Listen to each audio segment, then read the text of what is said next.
Today I want to talk to you all about body image, specifically a woman and her body image, because I was having a conversation this weekend with a good friend of mine and she kind of caught me off guard because she was mentioning feeling like she needed to get breast implants, which I've known this girl for like at least 10 years. And she has been along the journey with me for the breast implant cancer situation that I've had going on for a few years. So when she had mentioned considering getting breast implants because she felt like she needed them to make herself look better, I was kind of like, whoa, we need to have a conversation. And before anybody goes crazy, I'm not against plastic surgery, and I'll get into that later. But I do have some things I want to discuss before we get into that. This whole conversation we were having just had me really thinking, okay, to where it just makes me sad that society has done this to women. Like for instance, when I was younger, we only really had like TV, movies, and magazines to like look at women who people, would call beautiful and to idolize. But now, like with social media and like Instagram, and especially Instagram, because that's like photo perfect, everything.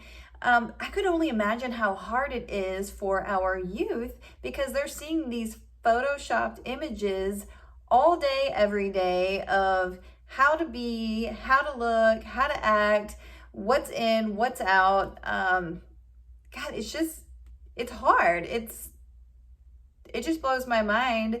Like before we had that, you could just be yourself. You might go to school and there might be some peer pressure, like with the popular crowd. And if you weren't that, maybe you felt ugly or different, but it was nothing like today. Like it almost kind of takes the charm out of individuality, the way these platforms are. And I'm in the beauty industry. I've been in the beauty industry for 22 years. And so there's nothing wrong with beauty, but beauty comes in all different sizes, shapes, forms, colors, everything, I personally fell victim to the body image standards when I had just turned 19, because that's when I decided to get my first set of breast implants. I was only 19. Like thinking back now to that age, first of all, I don't even know why legally that is allowed. Like I know I'm legally an adult, but why would I need breast implants at age 19? But it was because, I was seeing these movie stars look a certain way, and I had been working out hard in the gym and was training for figure modeling and felt like I needed better boobs, to be honest. It wasn't necessary, probably not. And then, when I was 35 and had my first scare with the breast implant cancer situation, I still wasn't actually ready to give up my breast implants, to give up my like body image.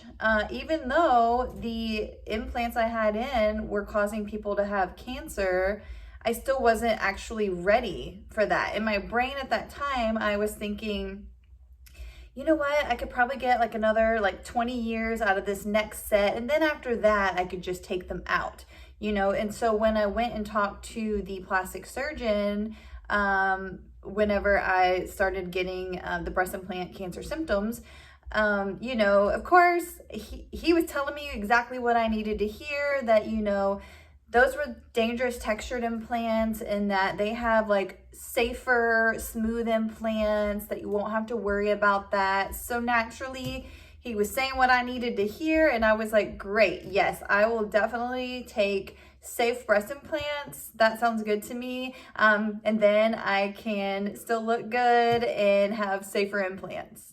As if cancer wasn't enough of a reason to be like, maybe implants aren't actually safe, but what they were telling me at the time was, textured implants can really irritate your body, and, basically it stimulates the cells to grow this certain type of lymphoma, et cetera, et cetera. So then I go and get these safer implants, and, since I ended up having a lot of problems with that surgery, and because the surgery wasn't done correctly, which now has me very symptomatic for the lymphoma that the breast implants cause, I started learning and looking into and researching breast implants, and that's when I came across breast implant illness, which my plastic surgeon never mentioned, and I hadn't heard of it before.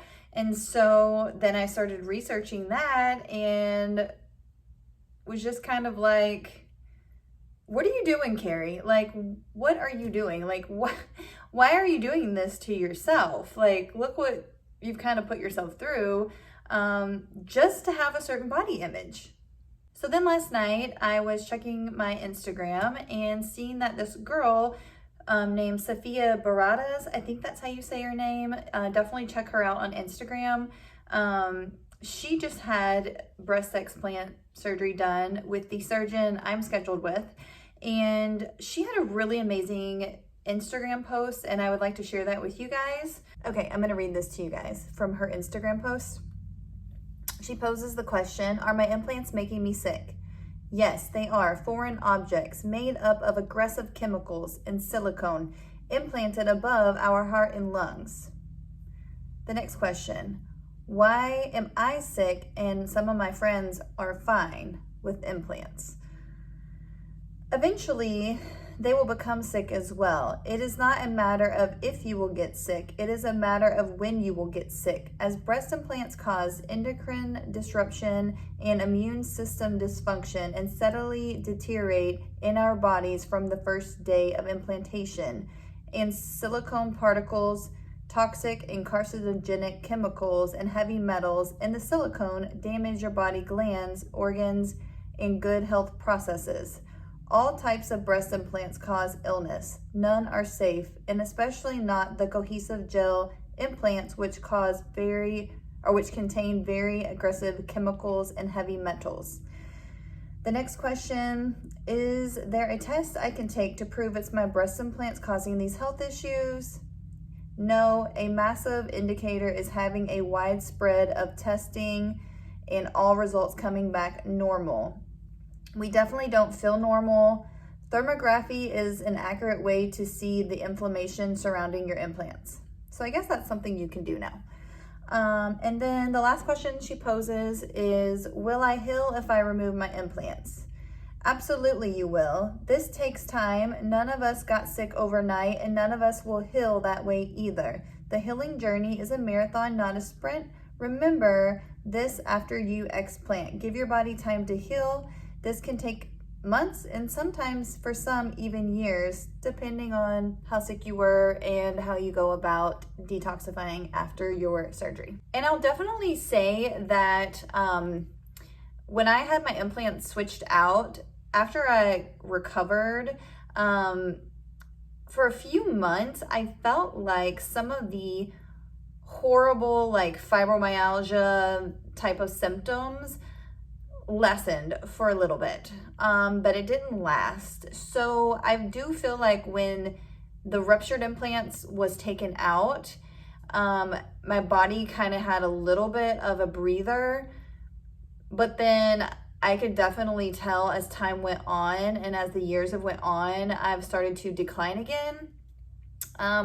So I'm assuming that is the breast implant illness. As well as, unfortunately, the lymphoma, which is the BIA-ALCL. I've still got that going on that I am awaiting testing for and need to have surgery for. But like I said at the beginning of the video, I'm not against all plastic surgery. I think that sometimes there could be some great benefit, especially to someone's self-confidence. For instance, like if they had lost a lot of weight and have a lot of skin that is just hanging, if you can find a very highly skilled surgeon to remove that skin for you, that's amazing. Or for instance, like my girlfriend, I was telling her, girl, you have breast tissue. Like, you just need a lift. You need to go to a reconstructive surgeon who can give you a lift. And if you're dealing with some kind of unevenness or whatever it may be, you could always consider a fat transfer. Now, again, with these type of procedures, I want to bring something to your all's attention and awareness, because sometimes I feel like patients think that surgeons and doctors are perfect and they're like God or something, because we just trust them. Oh, you're a plastic surgeon? That means you're good. That means I'll go to you, right? But I want to bring this to your thought processing, okay? Let's use the analogy of hairstylists, because I'm a hairstylist. There are hairstylists that are really good and there are some that are really bad.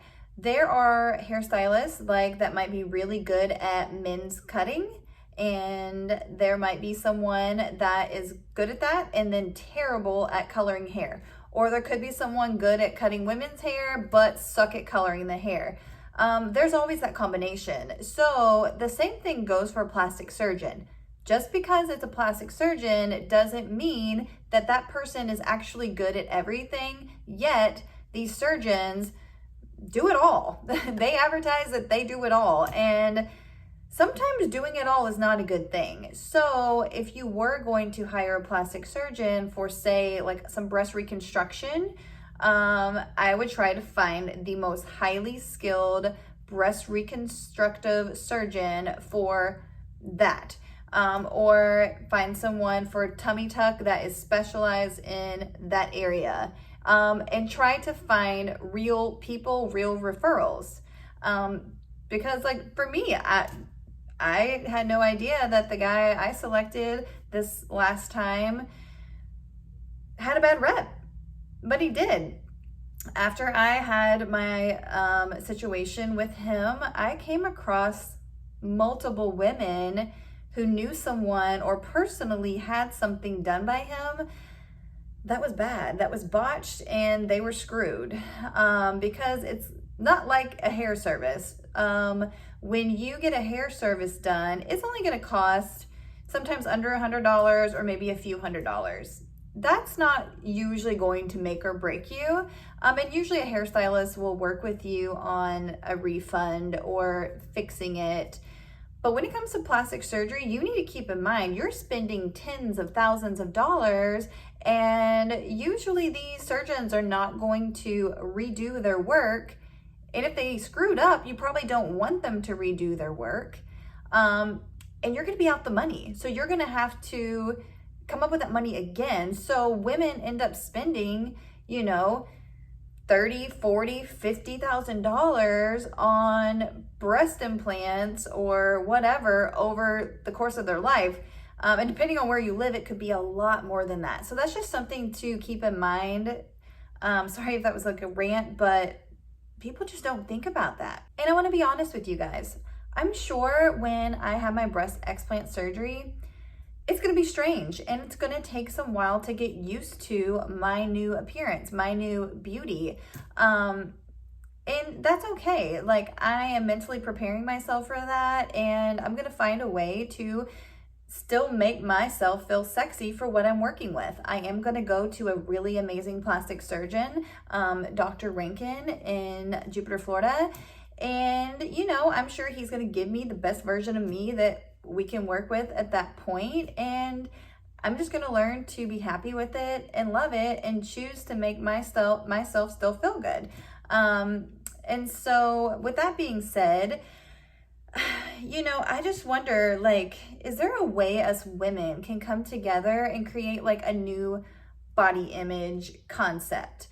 Like, where we create this new society of standards to where our beauty comes from within, which it does anyway, but no matter what size you are, what shape you are, that, as long as you are being healthy and you're taking care of your body, you're exercising whichever way you can for your body, and you're eating clean or as well as you can, just nourishing your body, being healthy. How can we make healthy be sexy? How can we make, men respect women for just being the healthiest version of ourselves that we can? Because that's what we need to do. We need to start, getting online and posting real photos and just showing men that, you know what, if as long as we feel good in our body and we're doing the best that we can and working with what God gave us, it's beautiful, and I know a lot of that comes from self-concept, your own self-concept. I do think there is a community of breast explant women that are lifting each other up and telling each other they're beautiful after they remove the implant. And that's a beautiful thing. But I do think it would be great if we could figure out how to expand that into all parts of our body without even having to do an explant surgery or whatever it may be, I don't know. What are your guys' thoughts? How can we start making a change? I don't know. Drop your comments. Let me know what you guys are thinking. Let me know if you found any value out of this video. I just wanted to come on here and talk to you guys, and I'm looking forward to what you all say.